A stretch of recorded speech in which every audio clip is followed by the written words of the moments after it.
Access Minnesota. Issues that matter to you. Access Minnesota brings you the newsmakers and the stories that shape our everyday lives, with analysis from University of Minnesota faculty experts.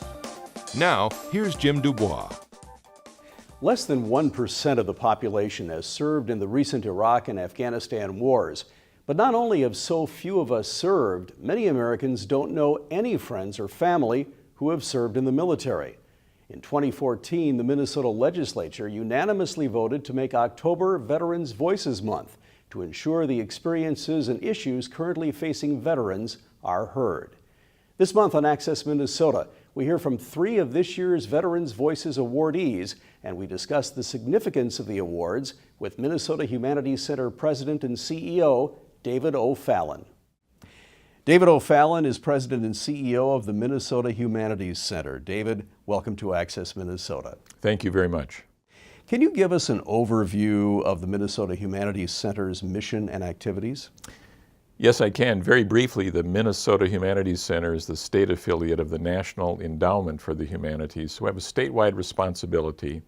Fundamentally, we're a center for education, and I mean that in the broadest sense, not just in schools, but our whole public. Our mission is to create a strong civic society. We emphasize the things that bring people together rather than separate us. Our program with veterans is designed to close the gap between the men and women who've served and the increasingly large percentage of the population that has no service experience in the military at all. We can't leave this voice out and have this voice not understanding it and really create the strong democracy, Jim, that everybody wants, that everybody hopes for. So I think we're all about 2 questions that the humanities raise. What kind of world do you want to live in? And how are we going to get along with each other? And we draw upon all the old wisdom traditions, philosophy, ethics, law, history, great literature to bring this together, as well as the lived experiences and the living voices of men and women in service and at work today. How did October become Veterans Voices Month in Minnesota? I love telling this story. So we started the Veterans Voices program by meeting with veterans saying, what could we do that would really make a difference? And they said, well, everybody's telling these 2 stories about us. One is, oh, you're all heroes, but don't tell me a lot more. Or, I don't know, I know you served and gosh, maybe you messed up a little bit. Everybody hears about, post-traumatic stress syndrome or other issues. So we sat down and said, well, there's November 11th and there's a day for the Korean, there's a day for this and a day for that. But one of our veterans who flies in and out to Afghanistan said, well, why are we stopping at a day? Why don't we do a whole month for the veterans' voice so these men and women can speak their own truth into our politics, our education, our business world. In the room that day were 2 outstanding Minnesota legislators, Representative Bob Detmer, who's a Republican, and Representative Jerry Newcastle, who is a Democrat. And they both said, well, we can do this together. So, co-sponsored by a Democrat and a Republican, the idea came, let's designate October as Veterans Voices Month, because it falls between September 11th and November 11th. Tell us about some of the events the Humanities Center hosts for Veterans Voices Month. We ground a lot of this, the urges to bring these communities together, men and women who've served, men and women who've not. One way to do this is through the power of literature. Literature and educators coming together with veterans leading the education so that we can understand what was the experience like, but more than that, what have I learned from the experience through the power of both doing the same reading at the same time and talking about it. We have a whole project with the Department of Vets Affairs on understanding the memorials that are on the state capitol grounds. There's memorials from the Civil War up through World War II and Korea and Vietnam. But if you just walk around a statue and you see it, maybe you read the inscription on the base, you don't really know, why was this chosen? What story does it tell? So we've created a whole project around that as well. We'll be talking to a few of the Veterans Voices Award recipients later on in the show, but tell us more about these awards and how the recipients are chosen. The award celebrates men and women who have returned from service and then made extraordinary contributions to their businesses, to healthcare, to education, to civic service as a community leader, for example, serving on a city council, establishing a new, perhaps, initiative to help us with clean water or clean air, all of these things. So it's not about thanks for your service. It's about that was great. You bring these skills back and look at what you've done with these skills. You've made the world that we live in together here a little better because of what you've done. So those are the awards. They are based on nominees who come from all over the state. We've got 105 people who've been given these awards now, I think, from 80 of the 87 counties in Minnesota. They're nominated, and then a panel of veterans selects the awards each year. Only 1% of the American population has served in Iraq and Afghanistan. Not only do very few of us have personal experience with the military, but today many of us don't even really know or come into much contact with veterans or military servicemen and women. Right. How do you think this disconnection affects how most Americans view the military? It makes me slightly afraid, Jim. I think that the disconnect leads to an absence of knowledge and maybe sometimes a superficial appreciation of thanks for your service, here's a flyover, here's a turkey dinner, here's rah-rah at a football game, rather than a deep understanding of what we have asked these men and women to do on our behalf. When I talk to groups of civilians about the experience, and I am one, I didn't serve, when I talk, I say, I don't care where you are in the political spectrum, we are all in. These men and women serve because we have asked them to serve. So you need to get to know them.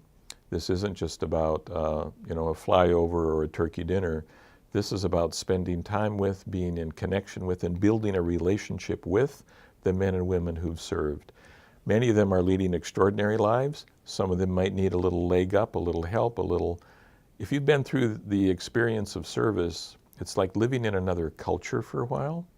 And when you come back, I think we can all be part of the transition back into this crazy culture that we're all part of right now.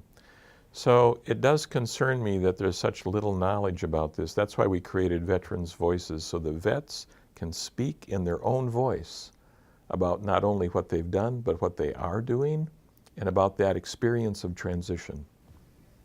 David O'Fallon, thanks so much for joining us on Access Minnesota. Thank you, Jim, very much. Happy to be here. And we'd like to make a correction. It is State Representative Jerry Newton. When Access Minnesota returns, more of our conversation with two of this year's Veterans Voices Award winners. Access Minnesota will return after these messages. You're watching Access Minnesota. Here's Jim Dubois. Kelsey Bessie, a veteran of the Air Force and National Guard, is one of this year's On the Rise recipients at the Veterans Voices Awards. Brigadier General David Hamler Jr. is the recipient of the Legacy Award. We learn more about their extraordinary work with Minnesota veterans on Access Minnesota.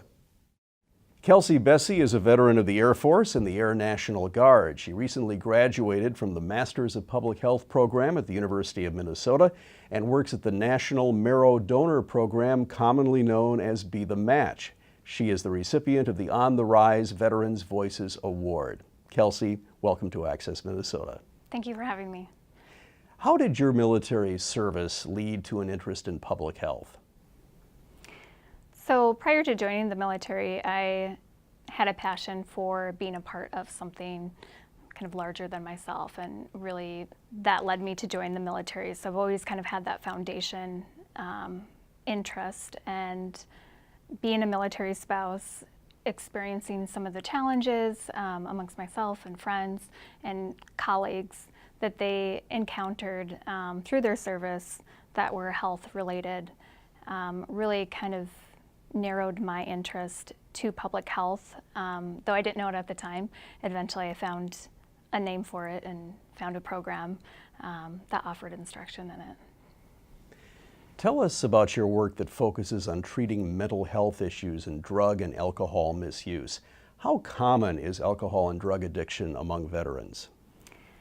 So through my studies at the U of M, I really wanted to take that time to focus on issues that the literature supported that were common among the general population, but also common among military veterans as well. So the opportunity to work on projects that focused on mental health stigma and how that affects help-seeking behavior. We did that study in the college population, but again, that was a topic that was one that is also affecting the military population as well. I had the opportunity to work with an alcohol researcher at the U of M, also Tracy Toomey, who is well known, and she was partnering with the DoD to do a study on characterizing the alcohol environment near military installations. So I helped her in that work as well. You talked about the stigma of mental health issues. Because people who serve in the military or veterans are often probably perhaps value self-reliance and being stoic, are they perhaps less likely to seek help for mental health issues than non-veterans and non-military people? So I don't have the data in front of me, but I would say anecdotally, yeah, having a kind of a personality or a environment that really focuses on strength and inner strength can be challenging in terms of being able to seek help or to overcome stigma that could be out there regarding mental health issues. How can care be improved for veterans who suffer from combat stress, addiction, and domestic violence? So the VA is doing a lot of work to look at those challenges, to develop programming, not only on those topics, but also looking at specific populations that are suffering from those issues. One of the groups that I'm part of in the local community, the Women's Veterans Initiative, they are represented at the VA's Consumer Advisory Board, and that's their opportunity to communicate their concerns or make recommendations about ways that the Minneapolis VA can really help improve the care specifically for the women veteran population. Though I'm new to the organization, I do know that that group has done a lot of great work, and their voice has made a difference in expanding programs or tailoring them specifically to women. Kelsey, thanks so much for joining us on Access Minnesota, and congratulations on your award. Thank you so much. Brigadier General David Hamlar Jr. is a medical doctor and an Air Force veteran. In 2014, he became the first African-American brigadier general in the Minnesota National Guard. He holds the position of Assistant Adjutant General Air. He cares for patients at the VA Medical Center and Regents Hospital at the University of Minnesota. General Hamlar is a 2016 Veterans Voices Legacy Awardee. General Hamlar, welcome to Access Minnesota. Thank you for having me. First of all, for those who don't know much about military ranks, what does it mean to be a brigadier general? Well, I'll preface that I never envisioned being a brigadier general. It means more responsibility, not so much from the day-to-day work, but if you think about it as an administrator, now you're doing more administrative caretaking than actual being on the job. But that is our job. For example, I'm a physician. Once I moved to adjutant general, all the doc stuff, at least on the military side, went away. So I guess they're picking my brain for what I know and not what I do. What can you tell us about your experience treating service members overseas and in combat situations? Well, I'll tell you, my skill set is such that I do the same thing stateside that I did deployed. So I'm a trauma surgeon. And by far, the greatest satisfaction I get personally out of taking care of people are the ones I do when I'm deployed. To see these guys and gals who put forth the effort, and God bless them, it's the ones who are really doing the heavy lifting are Marines and Army. So I'm an Air Force guy, and the Air Force kind of flies above that sort of thing, and we are sort of out of harm's way, but those guys bust their butt too. But to take care of those guys and the perspective that they bring back you know, once someone's injured, the first thing they say is, can I get back to my unit? That perspective is awe-inspiring. So if I can get them back, they're great. But if I can get them back to their family, that's even better. Tell us about your medical practice in the Twin Cities and specifically what care you provide for veterans. So my practice, I said I'm a trauma surgeon, but my base is ear, nose, and throat. It's called otolaryngology. So I came to Minnesota and I trained to be a plastic surgeon within that field. So that was reconstruction. And so my practice here is not only at the VA, and I'll talk about that a little bit, but I trained and did the fellowship at University of Minnesota. A wonderful guy took a chance on me. I came to Minnesota, trained with Peter Hilger, put everything in perspective for me to know where my skill sets will be best, and now it's been trauma. So I work at the University Regents Hospital, but the VA once a week. And that's where I see all our guys and gals. A little older population for the most part, but with the way wars have been in the past 12 years, we have a lot of folks coming back with injuries, seen and unseen, at the VA. What kinds of treatment are there available for veterans who are suffering from various kinds of trauma? Okay. Some of the trauma, if you think about life-threatening, those things are settled right off the bat. In other words, you're either, you know, for our success rate and the way we've handled trauma, if you make it to the first station of care, and it's called different echelons, you're 99.9% almost guaranteed to survive. So once you come back from survival, now you're dealing with injuries. And as you know, because of the armor we wear nowadays, it's a lot of limb extremities, but also in the face, and I'm a craniofacial surgeon. So one of the things is how you project yourself to the public. If you have a missing limb, sometimes you can wear long clothing to find it. But if you have craniofacial injuries, those are the things that you see on someone when they walk up to you. And I'm the guy, and people who do my specialty, who try and make you more presentable to the public. So that's one of my goals. Working at the VA, what do you see as some of the major health issues facing veterans? Well, obviously PTSD and traumatic brain injury, those are the big things right now. But just as we age, I know myself, if I go run, I don't recover as fast anymore. So if somebody has a disability, that doesn't get better with time. Sometimes it gets worse. Arthritis may be a complicating factor. Diabetes may be a complicating factor that you don't heal, you don't do things as well. So those things, those comorbidities with aging, makes things a little tougher on our veterans. So they're continually coming in trying to improve their status. And one of the things I do, if someone happened to have a cancer, not necessarily because of being in a war, but because they incurred that, it might be because they had stress, they smoked, or they drank, because they have a cancer. I take care of those things. And by taking care of those things, if there's comorbidities, they don't get well right away. So those are things they're wrestling with the rest of their life. And so it's just the fact the VA has the capability to care for those patients is why I'm there. So did I go and seek out the VA? Yes, I did. Did the VA come seek me out? Probably not, because there's a lot of docs there who do good things, but I made it a point because of my background to work at the VA. Brigadier General David Hamlar, Jr., thanks for joining us on Access Minnesota, and congratulations on your award. Thank you. Dr. James Northrup was a writer, poet, playwright, and storyteller, and an important voice in Minnesota's American Indian community. Dr. Northrup received a Veterans Voices Legacy Award in memoriam. Jim passed away in August of this year. When Access Minnesota returns, we'll hear more about Jim Northrup's legacy. Access Minnesota will return after these messages. You're watching Access Minnesota. Here's Jim Dubois. Robert Rivera is a recipient of an On the Rise Award at the Veterans Voices Awards, and he sat down with Access Minnesota to discuss the legacy of his friend and fellow veteran, Jim Northrup.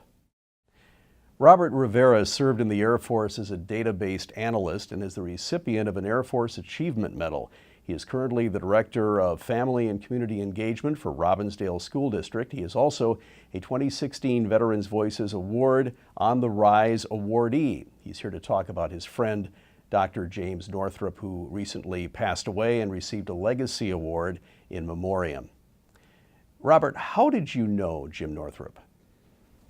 I connected with Jim Northrup. Our school district had a Native American Civil Rights Tour that we started in 2015.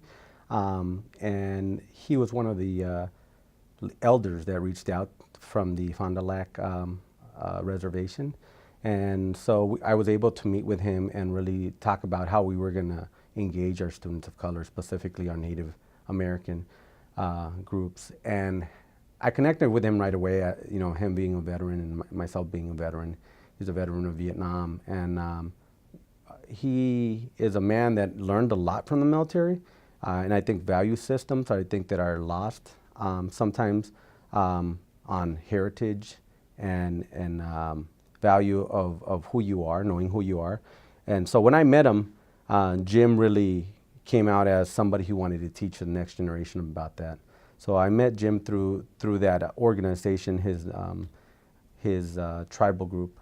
But I think I respect him more as a man who he was, because he was wanting to share with our next generation how do you make a man of value, or how do you make a woman that respects your country that you live in and also give back to your community.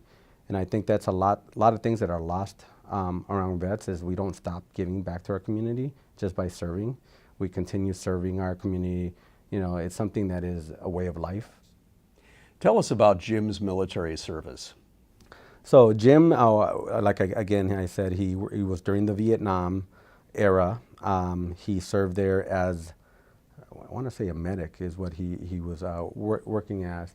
And so what he'd like to talk about is basically how he was loyal to his troops, his people that were on the ground with him. And I think it's a story that rings true for any of us who have served. You have this bond with other soldiers that you build when you're overseas. And so a story that he brought back all the time was how there's a disconnect sometimes from people who serve and people who don't serve. And coming back here, people either honor you for being a great hero, or they feel that you're broken somehow, that you come back with these wounds that you can't heal. And I think that they forget that we're humans, and although we have wounds that don't heal right away, we also learn to give back in different ways. Jim Northrup was a writer, a poet, playwright, and storyteller. What can you tell us about his work, and how did his experience in the Vietnam War shape his writing? That's very interesting, because he's written a lot of poems both about his Vietnam experience and also being on a reservation and what his experience there has been. He's a person who wants to really give you his perspective of what he's experienced in life, and I think that's what we have to give as any human being. We can only give our perspective. I write about Vietnam in the form of poetry, short stories, and I do it because it's helped with trauma of combat. I would like to share 3 poems with you. The first is called Wabigan. It's in memory of my brother Rodney Charles Northrup, United States Army, in country 68-69.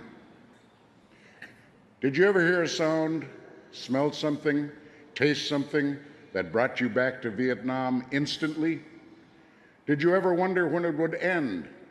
It ended for my brother. He died in the war, but didn't fall down for 15 tortured years. His flashbacks are over. Another casualty whose name will never be on the wall. Some can only find peace in death. The sound of his family crying hurt. The smell of the flowers didn't comfort us. The taste in my mouth still sours me. How about a memorial for those who made it through the war, but still died before their time?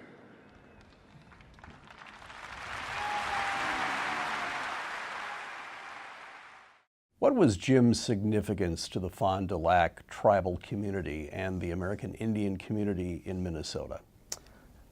You know, I think he was definitely a trailblazer. He's one of these folks that broke boundaries. For instance, you know, as a youth, as a man of color, when you look for leadership, when you look for people who really motivate you and to inspire outside of your norm, you look at who's come before and who has done things that you inspire to be. And I think as a leader, as a warrior, he spoke for a lot of Natives' perspective on being a First Nation from Minnesota, being a Native American, being an author, being a poet.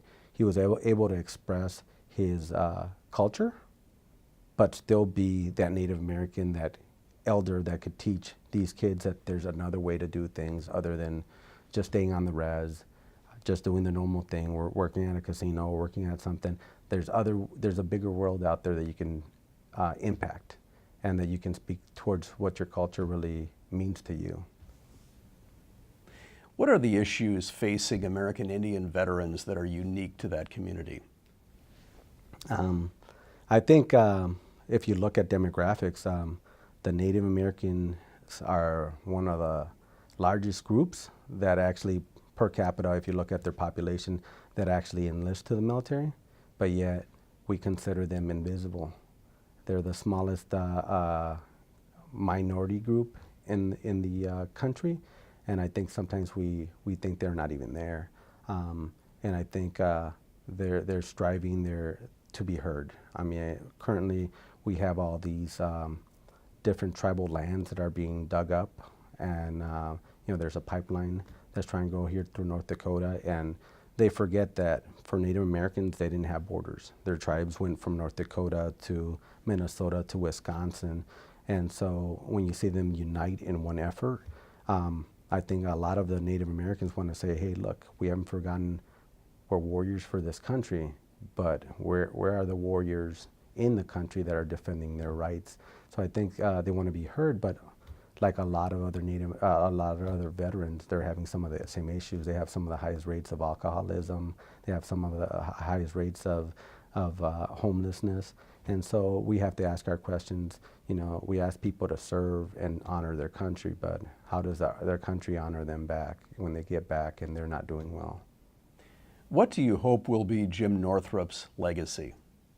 I think the legacy for Jim Northrup, especially for our civil rights tour here in Robbinsdale, I think he wanted to make sure that youth understood that we can be in a country and acculturate, but not forget who you're from, where you're from, and who you really are, and what your values are. And I think this country is about values. We want to teach kids, honor, and we want to teach them to be loyal and be patriotic. But sometimes that comes with cultural norms.